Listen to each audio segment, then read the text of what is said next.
सभी देखने वालों को अमिता खंतवाल गिरी का प्यार भरा नमस्कार और सलाम। आज मैं आपके साथ एक अद्भुत कला की अद्भुत जानकारियां शेयर करने आई हूं, जो मेरे संगीत नाटक एकेडमी के अंडर जूनियर नेशनल फेलोशिप का विषय था, बादी नाच।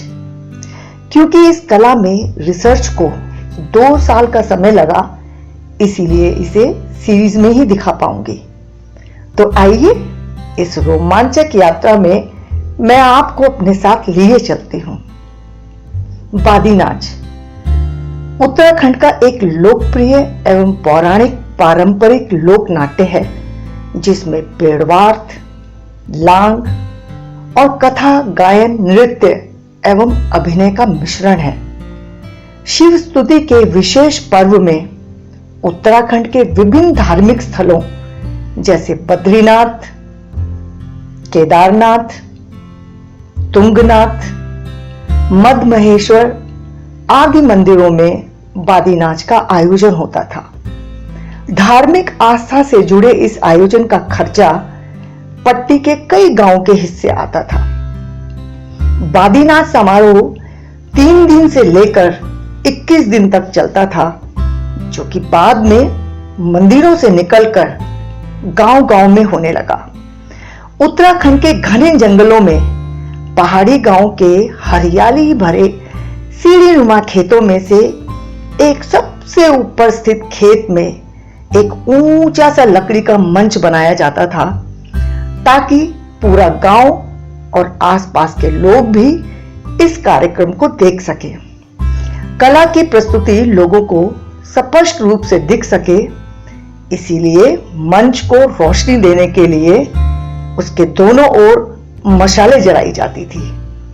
ढलानदार खेतों में नीचे की तरफ दर्शक यानी ऑडियंस बैठती थी।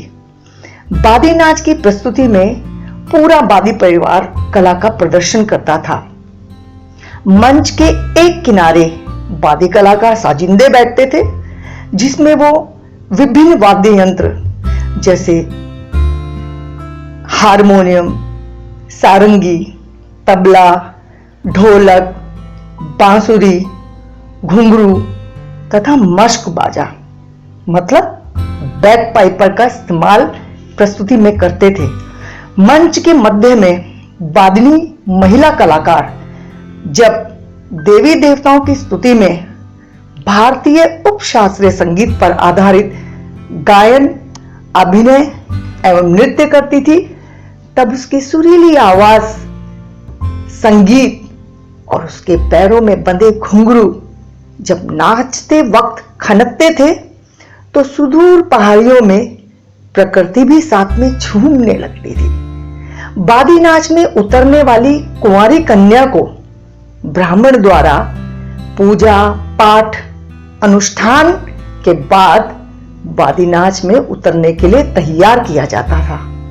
शिव उपासक होने के कारण पुरुष बादी कलाकार जटा यानी जूड़ी रखते थे, जो कि इनका धर्म माना जाता था। और माना जाता था नहीं, बल्कि अब भी माना जाता है। पूरे साल बादी परिवार खाना बदोशों की तरह एक गांव से दूसरे गांव में जाकर बादी नाच किया करते थे। गांव के क्षेत्र एवं जनसंख्या के अनुसार बादी नाच 5 दिन से लेकर 15 दिन तक भी होता था। इस दौरान गांव वाले उनके रहने एवं खाने की व्यवस्था करते थे, जिसमें वो हर एक परिवार की तरफ से विभिन्न प्रकार के व्यंजन उनको परोसे जाते थे। और यही नहीं, कार्यक्रम की समाप्ति पर इन्हें गांव वालों की तरफ से भरपूर अन्न और धन भी दिया जाता था।